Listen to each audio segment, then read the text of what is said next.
अस्सलाम वालेकुम नाज़रीन, मैं हूं आपकी होस्ट मुक़द्दस चौधरी और आप देख रहे हैं हमारा program clinic with Times now.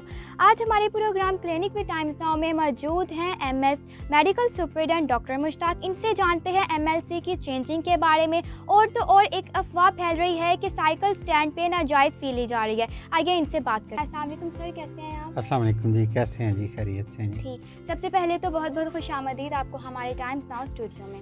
Thank sir, you. आप ईडीओ रहे हैं और अब आप एमएस हैं, तो एमएस की जॉब ज़्यादा टफ है या ईडीओ की? देखिए, ये हेल्थ के दो डिफरेंट असाइनमेंट्स हैं। जो ईडीओ अभी उसका चीफ एग्जीक्यूटिव ऑफिसर सीईओ है डेजिग्नेशन ना, जी, जिसकी बेसिकली जॉब एक मॉनिटरिंग जॉब है, टूरिंग जॉब है, जिसने पूरे डिस्ट्रिक्ट की हेल्थ फैसिलिटीज़ को देखना होता है, अपने हॉस्पिटल्स को देखना होता है। जबकि एमएस जो है प्योरली अपने एक क्लोज कंपाउंड में सर्विस डिलीवरी को देखता है। इस लिहाज से देखें तो एमएस की जॉब आसान है कि आप एक अपने क्लोज सर्किट में सारी चीज़ों को देख रहे हैं, आपकी विजन के अंडर हैं।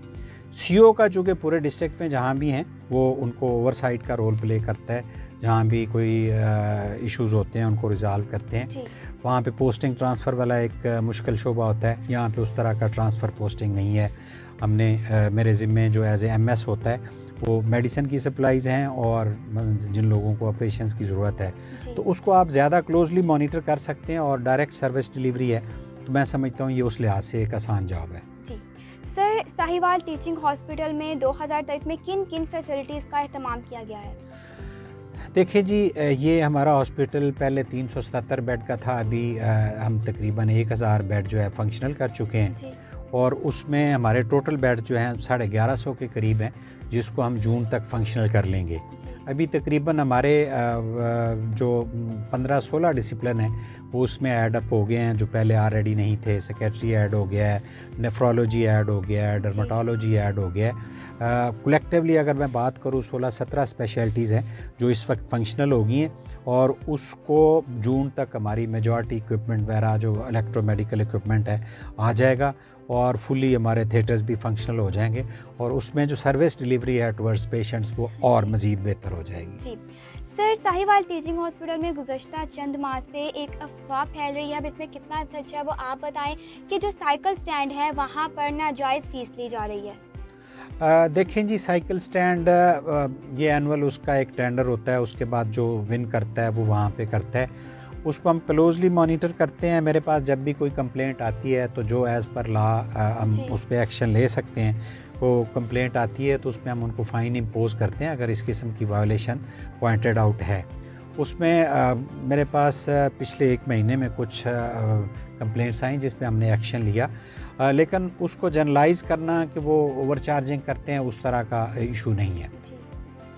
सर, एक मिथ बना हुआ है कि पेशेंट की हालत ज़्यादा ख़राब हो गई है, अब डीएचक्यू में काफ़ी ज़्यादा रश भी है, तो आप पेशेंट को लाहौर ले जाएं या किसी और सिटी में ले जाएं जहां पर ज़्यादा फैसिलिटीज़ हैं। तो और पेशेंट के लिए एक इशू भी बन रहा है कि बहुत ज़्यादा मरीज़ जो हैं वो गवर्नमेंट हॉस्पिटल्स में आ जाते हैं। इसके हवाले से आप क्या कहना चाहेंगे? इसमें हम इसको मिथ ही कह सकते हैं। जनरली जब तक ये सिर्फ डीएचक्यू हॉस्पिटल था तो उस वक्त रेफरल होगा जी, टुवर्ड्स लाहौर। इस वक्त हमारे पास सारे प्रोफेसर्स मौजूद हैं, सारे से मुराद मेजॉरिटी स्पेशलिटीज़ में सीनियर लोग मौजूद हैं। इस वक्त इसका स्टेटस एक टीचिंग हॉस्पिटल का है जिसके साथ मेडिकल कॉलेज अटैच होता है।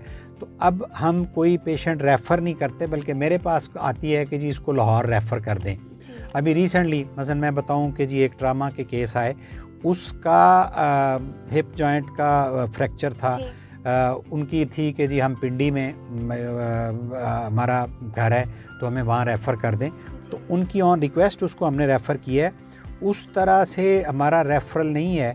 हमारी ऑन एवरेज अगर मैं बात करूं जहाँ पे रेफ़रल हो जी, सकती है, जी, जी, डेली बेसिस पे 10 से 15 ऑपरेशन एमरजेंसी में हो रहे हैं, जो ट्रामा के केसेस होते हैं, एमरजेंसी के केसेस होते हैं जो यहीं पे ऑपरेट हो रहे हैं।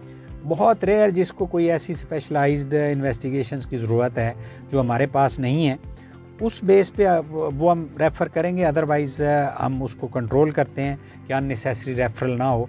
अभी पिछले दिनों मैंने मीडिया पे एक रोबोट की फेसबुक पे देखा कि जी यहाँ पे कोई है जो सिर्फ ये बताता है कि जी आपको लाहौर ले जाएं। जी, हमारी ऑन एवरेज इस वक्त हमारे 1000 के करीब जो बेड फंक्शनल हैं उसमें 300-400 एडमिशन्स हैं डेली बेसिस पे ना। जी, और उनको हम यहीं पे मैनेज करते हैं। अगर कोई ऐसा से ऑन्कोलॉजी डिपार्टमेंट है वो अभी यहाँ पे फंक्शनल नहीं है, इस तरह की रेफरल होंगी, लेकिन जनरलाइज्ड रेफरल नहीं है कि जिसमें सबको कह दें। अगर कोई होता है तो उसको लाहौर वाले इंटरटेन नहीं करते कि जी आपका तो वहाँ पे सारा कुछ हो सकता है, आप यहाँ पे क्यों आए। जी बिल्कुल। सर मेडिकल कंसल्टेंट बोर्ड के कितने मेंबर्स होते हैं? 5 से 6 जो गवर्नमेंट की गाइडलाइंस है उसके मुताबिक हमारे मेंबर हैं। एडिशनल को ऑप्टेड मेंबर मसलन आर्थो का मरीज़ है, ईएनटी का है, वो एडिशनल उसमें मेंबर बन जाते हैं। और वो उसमें 2 हैं, एक इनवैलिडेशन वाला बोर्ड है और एक मेडिको लीगल केसेस हैं जो लड़ाई झगड़े वाले केसेस होते हैं। उसमें अगर से किसी मेडिकल ऑफिसर ने अपना एक मेडिको लीगल जारी किया है और मजरूब पार्टी उसमें सेटिस्फाइड नहीं है, तो वो मेडिकल बोर्ड में अपने ग्रीवेंसेस लेके आ सकती है, जिसका डिस्ट्रिक्ट मजिस्ट्रेट या जो इलाका मजिस्ट्रेट है उसको अलाउ करता है कि इसका री एग्ज़ामिन किया जाए।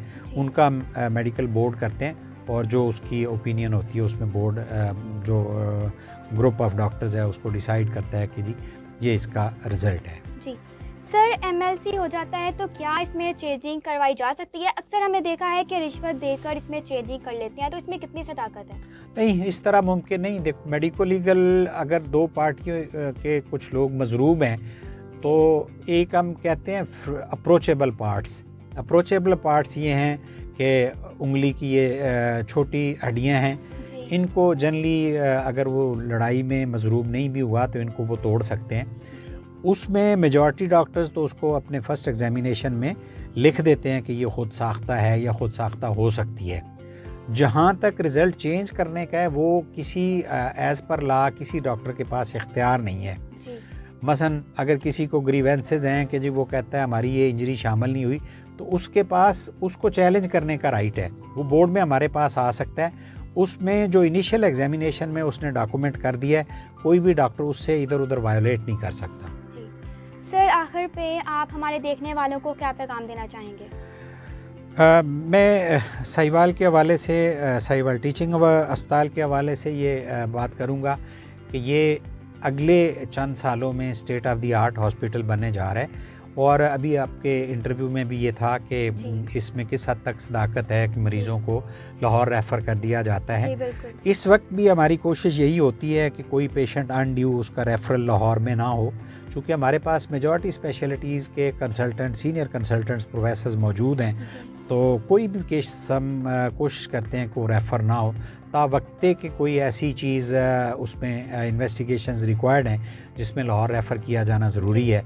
मसलन एमआरआई एक बहुत बड़ा डायग्नोस्टिक टूल है, वो हमारा उसमें मेजॉरिटी काम हो गया अगले 2-3 महीनों में। एमआरआई जो है गवर्नमेंट की सतह पे उसकी चार्जेस समझ लें, जो उसकी ऑपरेशनल कास्ट होती है 2 से 3 हज़ार होंगे, लेकिन वही टेस्ट अगर प्राइवेटली करवाया जाता है तो उसका 10,000 के करीब टेस्ट होगा। वो हमारा अगले 2-3 महीनों में फंक्शनल हो जाएगा। और मैं समझता हूँ कि जो भी बीमार होता है उसको एक हेल्थ कवर की ज़रूरत है। और साहिवाल के लोगों के लिए एक मैं समझता हूँ ये ब्लेसिंग होगी। हमारा ये सारे डिपार्टमेंट जून तक फंक्शनल हो जाएंगे, हमारे बड़े जो मॉडर्न ऑपरेशन थिएटर्स डेवलप हो रहे हैं वो फंक्शनल हो जाएंगे। तो जो अभी किसी के जहन में कंसर्न है तो वो सारे यहाँ पे डील होंगे और उनको लाहौर का या फैसलाबाद या मुल्तान नहीं जाना पड़ेगा। वो सारी चीज़ें यहाँ पे हम ऐसा तरीके से मैनेज कर सकेंगे। जी सर, बहुत शुक्रिया आपका कि आप हमारे स्टूडियो में तशरीफ़ लाए। जी तो नाज़रीन, मिलते हैं अगले प्रोग्राम में, तब तक के लिए खुदा हाफ़िज़।